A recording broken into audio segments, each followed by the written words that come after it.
Hello, everyone, and thank you for tuning in. Today, we'll be looking at Bitcoin, its valuations against the US dollar, looking at the first successful test of the 20-day moving average, which we had a few days ago on the 19th. Ever since then, Bitcoin has rallied, um, approximately from the wick to where we are right now, 14.5% since that test. If we zoom out, news gets even better. We're still above the 20-week moving average. Last week, we actually had a hammer candle on the weekly, so this is pretty good. This is, I think, if anything, like if we if we didn't have these green weekly candles here, and we only had the week of August 2nd printed, I would say like the best case scenario would be what we have right now, be that we immediately break through the 20-week moving average, we don't get rejected off of it, and we get a hammer candle, we get some kind of bullish indicator above the 20-week moving average, indicating higher highs for this asset. All of this, and we've broke $50,000 once again ever since May. So, few things to look at here.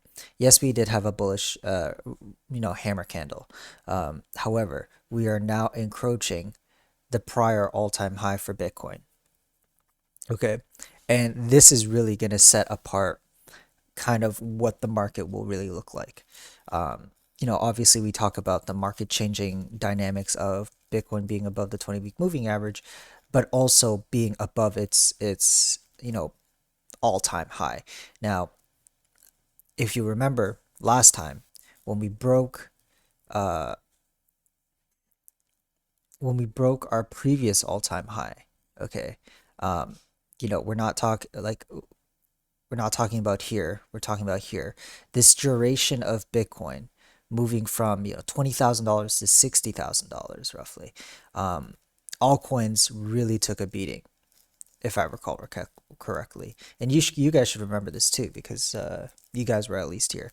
So during this time, altcoins really took a bad hit. It was only during this period here and this period here when altcoins really took the reins on the whole, and this is when you see stuff like the Bitcoin dominance during this period, right, and then during this period.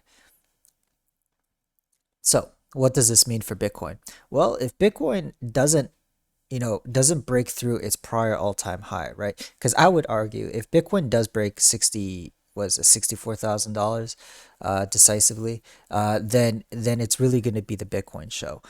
If it doesn't, and if it slowly moves up or kind of moves sideways here and stays within the 50 to $60,000 range, we don't quite break all-time highs. We're just kind of chilling out at the prior all-time high. Then I would gander that altcoins are going to make a pretty explosive move. That's just theory, right? Obviously, some altcoins are doing very well.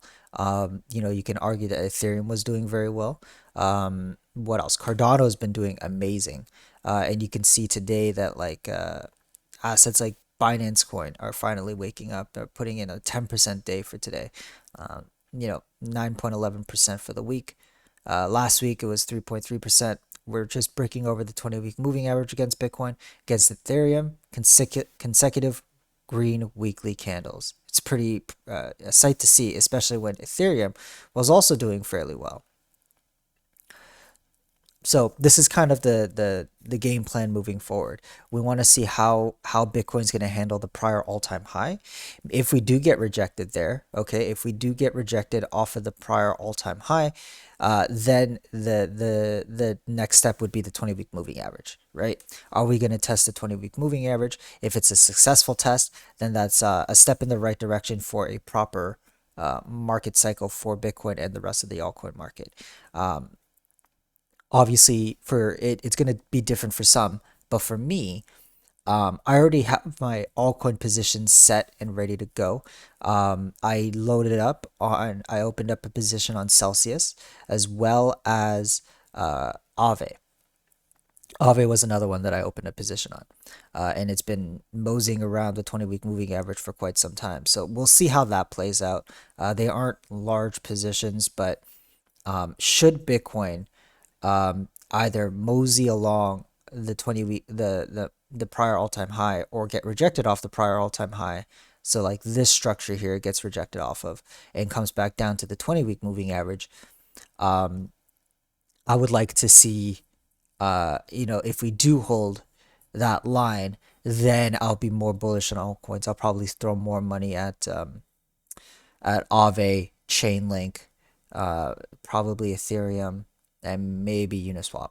Like I would just bolster my entire altcoin position, relative to their size, and that's probably what I would do if that were to come. If Bitcoin continues to put in like 5%, 10% weekly candles, and we just break the prior all-time high, then I won't I'll stop buying altcoins for now because I anticipate Bitcoin it being the Bitcoin show. I would probably uh, let my leverage long ride, and then just hold the amount of Bitcoin that I have right now, until I see fit. But obviously we're not there yet. There's a long way to go. This week, obviously, in the next coming weeks, we'll get a clearer picture on if Bitcoin's going to continue to keep going. I mean, it's already been going. Should we close above the opening price for this week, it will be six green weekly candles in a row. We haven't had six green weekly candles in a hot minute. 2, 4, 6, 7. This was a seven green weekly consecutive streak. This here was also seven. So we're pushing, you know, to the brink of like what Bitcoin's capable of doing on a consecutive basis, on a weekly time scale. So we'll see what happens. Maybe this week we get a red candle. Who knows? But this is pretty exciting, folks. Anyway, that's all for today, you guys. Thank you so much for watching. Take care. Bye bye.